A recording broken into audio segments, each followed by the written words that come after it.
wanna rock. I wanna rock.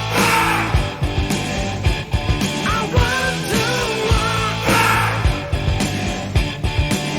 I wanna rock.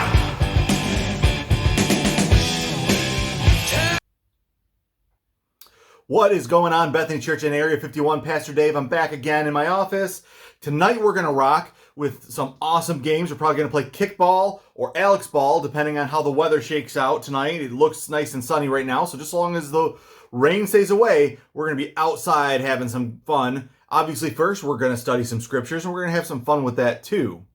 I'm sorry about last week, guys. I had a video all recorded for Easter, and I still have it. However, I had some family problems that took precedence over doing the editing for the video.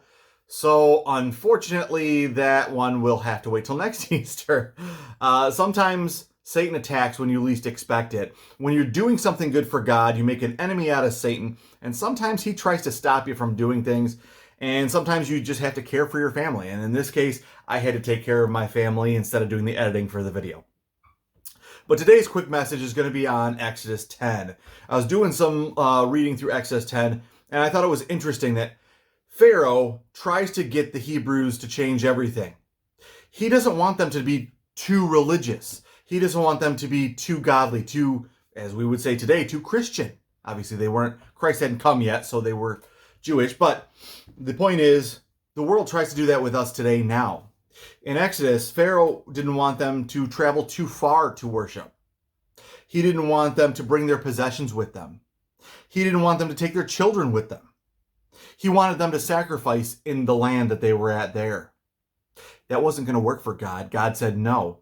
We all know how that turned out. Not only did the Hebrews walk out of that land of Egypt, they were also given all the provisions that they needed by the Egyptians. Pharaoh had a hard heart, and he seemed to think that that meant strength. It didn't mean strength, though. It meant stupidity. It meant foolishness. Don't let your hearts be hardened, guys. Jesus is the right way to go. He gives the right directions. He gives the right examples, and he gives the right restraint. Guys, when it comes down to it, the world's going to press you not to be too religious, too spiritual, too radical as a Christian. Follow the book. Follow God's text, because he wrote that text for us as the example. In Joshua, who was a mighty judge, he was a mighty leader, he was the guy that took over after Moses. He was a great military strategist and a godly man. He tells the people in his farewell speech as he gets ready to pass away that for me and my house, we will serve the Lord. He didn't care about the rest of what he couldn't do, but what he could do is lead his family. He could lead his house.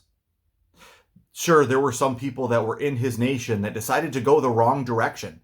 He advised them against it, but unfortunately, sometimes people have freedom of will to make those bad decisions. Give them the truth. Give them what they need to know, like Joshua did. For me and my house, we're going to serve the Lord. These are what God commands. And let them make that decision for themselves. We're not going to force anybody to make the right decisions. They have the right to be wrong. But seriously, guys, we have God's book of instructions for us. Don't let the world tell you can't follow them. Be true to yourself. Be true to God. Number one, he's the one that made you. He's the one that knows best for you. God bless you guys. I hope to see you tonight at 6 p.m. We are going to be talking about something great as well. The kayak trip in June. We have to get a date for it. I've got a little bit more information, so come and learn about that kayak trip in June. It should be awesome. It should be fun. Thank Helena when you see her, because it was her idea. So we will discuss the kayak trip along with learning scripture and playing some ball. Hope to see you tonight at 6, guys. Adios.